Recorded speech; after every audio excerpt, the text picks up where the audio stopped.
ओम नमः शिवाय। श्री शिवाय नमस्तुभ्यम।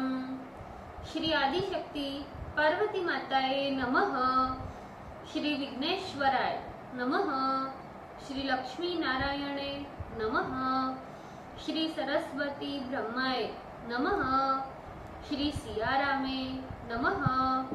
श्री रामदास हनुमाने नमः। श्री राधे श्यामे नमः। हे शिवजी, તમારી કૃપાથી હું આ શિવ પુરાણ વાંચી રહી છું અને મારી બેન અને તમામ શ્રોતા આ શિવ પુરાણ સાંભળી રહ્યા છે। અમે બધા આ શિવ પુરાણનું જ્ઞાન પ્રાપ્ત કરી શકીએ એટલી શક્તિ પ્રદાન કરજો અને શિવ પુરાણનું તેજ સહી શકીએ એટલી ક્ષમતા પ્રદાન કરજો। હે વિઘ્નેશ્વર ગણપતિ બાપા, તમે શિવ પુરાણના વંચનમાં આવતા તમામ વિઘ્ન હરજો। हे कृष्ण मनोहारिणी राधा जी, हे श्याम सुंदर, हे सिया राम जी, हे रामदास हनुमान जी, तमे शिव पुराण सांभळवा जरूर पधारजो अने मारा हृदयमां स्थान ग्रहण करजो। ओम नमः शिवाय। श्री शिवाय नमस्तुभ्यम। द्वितीय संहिता तृतीय खंड त्रयोविंश अध्याय। पार्वती के तप से उद्विग्न हुए देवताओं का ब्रह्मलोक आगमन। Page number 538। ब्रह्मा जी बोले, हे नारद, इस प्रकार शिव दर्शन की लालसा से पार्वती को तप करते हुए जब बहुत वर्ष बीत गए और उसे शिव दर्शन प्राप्त नहीं हुआ, तब भी अपने संकल्प में दृढ़ निश्चय वाली उस पार्वती के समीप गिरिराज हिमालय अपनी स्त्री, लड़के तथा मंत्रियों को लेकर वहां पहुंचे और कहने लगे, हे महाभाग्य पार्वती, तुम इस तप से दुखी मत होना। हे बाले, रुद्र विरक्त है, इसलिए वो तुम्हें दर्शन नहीं देते, इसमें संदेह नहीं। तुम अत्यंत सुकुमार तथा दुर्बल शरीर वाली हो और अब तपस्या से अत्यंत क्रुश हो जाओगी, ये बात सत्य है। इसलिए हे वर वर्णिनी, तुम उठो और अपने घर चलो। उस रुद्र से तुम्हारा कौन सा प्रयोजन सिद्ध होगा, जिन्होंने प्रथम कामदेव को ही जला दिया है। जब निर्विकार होने के कारण वे तुम्हें ग्रहण करने के लिए नहीं आवेंगे, तो हे देवेशी, तुम उनसे प्रार्थना भी क्यों करोगी? जिस प्रकार आकाश में रहने वाले चंद्रमा को पकड़ना असंभव है, उसी प्रकार हे देवेशी, तुम शिव जी को भी अत्यंत दुर्गम जानो। ब्रह्मा जी बोले, इसी प्रकार मैना, सह्याद्री, मेरु, मंदर एवं मैनाक ने भी उसे बहुत समझाया और अन्य क्रौंच आदि पर्वतों ने भी अनेक हेतु देकर आतुरता से रहित उस पार्वती को समझाया। जब सब लोगों के समझा लेने के बाद भी तपस्या में स्थित हुई अत्यंत प्रसन्न पार्वती हंसते हुए अपने पिता हिमवान से बोली, हे माता, हे पिता, मैंने जो बात पहले कही थी, क्या आप लोग उन बातों को भूल गए? इस समय ये सभी बंधुजन मेरी प्रतिज्ञा सुने।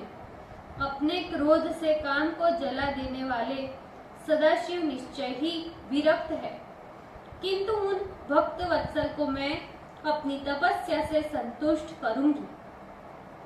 आप सभी प्रसन्नता पूर्वक अपने अपने घरों की ओर लौटे। मेरे ऊपर भगवान शंकर प्रसन्न होंगे ही, इसमें संदेह नहीं। जिन्होंने कामदेव को भस्म कर दिया तथा हिमालय के उस वन को भी जला दिया, उन सदाशिव को मैं अपनी तपस्या के बल से यहाँ अवश्य बुलाऊंगी। हे महाभागे, वे तपस्या से अवश्य प्राप्त होंगे, ये निश्चय ही जानिए। मैं सत्य कहती हूँ। ब्रह्मा जी ने कहा, पर्वतराज की पुत्री सुभाषिणी पार्वती अपनी माता मेनका, भाई मैनाक तथा मंदर सहित पिता हिमालय से इतना कहकर चुप हो गई। इस प्रकार पार्वती के कहने के अनंतर वे सभी विचक्षण पर्वत उसकी प्रशंसा करते हुए जहां से आए थे वहां विस्मित हो चले गए। सबके चले जाने के बाद सखियों सहित वो पार्वती परमार्थ के निश्चय से युक्त हो महान तपस्या करने लगी। उसकी इस महान तपस्या से चराचर देवता, असुर एवं मनुष्य सहित सारा त्रैलोक्य संतप्त हो गया। उस समय सूर, असुर, यक्ष, किन्नर, चारण, सिद्ध, साध्य, मुनि, विद्याधर, महोरथ, प्रजापति एवं गुह्य तथा अन्य प्राणी कष्ट को प्राप्त हुए, किंतु किसी को भी इसका कारण ज्ञात न हुआ। पार्वती की तपस्या से इंद्रादि सभी देवगणों के शरीर जलने लगे।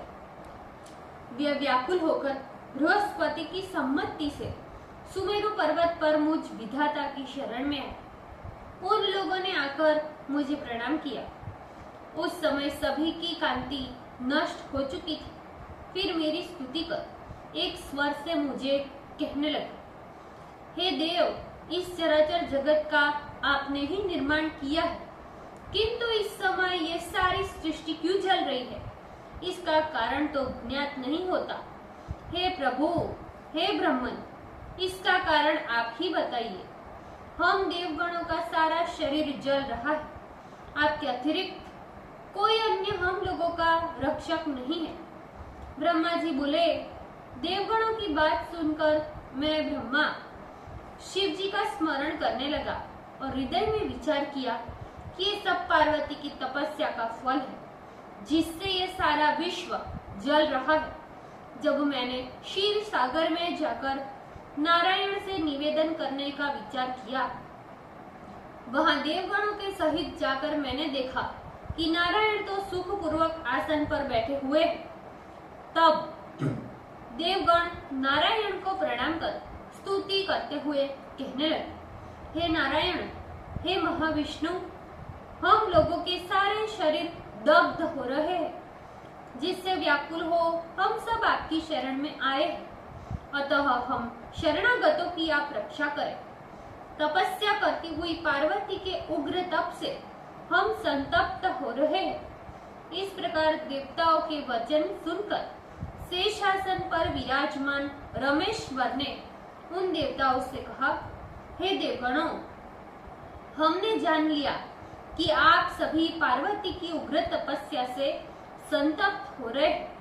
अतः मैं आप लोगों के साथ सदाशिव के स्थान पर चल रहा हूँ। हे देवगणों, हम लोग चलकर महादेव से प्रार्थना करेंगे कि वे पार्वती का पानी ग्रहण करें, क्योंकि शिव जी द्वारा पार्वती के पानी ग्रहण करने पर ही लोक का कल्याण होगा।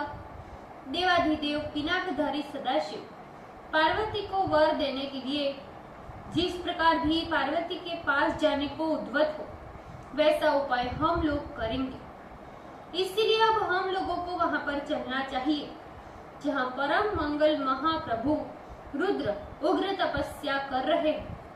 ब्रह्मा जी बोले, विष्णु की बात सुनकर प्रलय करने वाले और हठ से कामदेव को नष्ट करने वाले शंकर से भयभीत सभी देवता कहने लगे, हे विष्णु, महाभयंकर क्रोधी कालानल के समान जलते हुए विरूपाक्ष तेज से अत्यंत दुराधर्ष शंकर के समीप हम लोग नहीं जाएंगे, क्योंकि उन्होंने जिस प्रकार दुराधर्ष कामदेव को नष्ट कर दिया, उसी प्रकार क्रोध में भरकर कहीं हम लोगों को भी नष्ट न कर दे। ब्रह्मा जी बोले, इंद्रादि देवताओं की बात सुनकर विष्णु ने उन देवगणों को धीरज बंधाते हुए कहा, हे देवगणों, तुम लोग आदर पूर्वक मेरी बात सुनो। सदाशिव तुम लोगों को दग्ध नहीं करेंगे, क्योंकि वे तुम लोगों का भय नष्ट करने वाले हैं। इसीलिए आप सभी बुद्धिमान मेरे साथ उन परम मंगलकारी शिव के पास चले, क्योंकि एकमात्र उन्हीं प्रभु के शरण में जाने से हम लोगों की रक्षा हो सकती है। वे शिव ही पुराण पुरुष है, सभी के अधीश्वर है, सबके श्रेष्ठ, तपस्या करने वाले, परमात्मा स्वरूप और परातत्पर है। हम लोगों को उन्हीं की शरण का आश्रय करना चाहिए।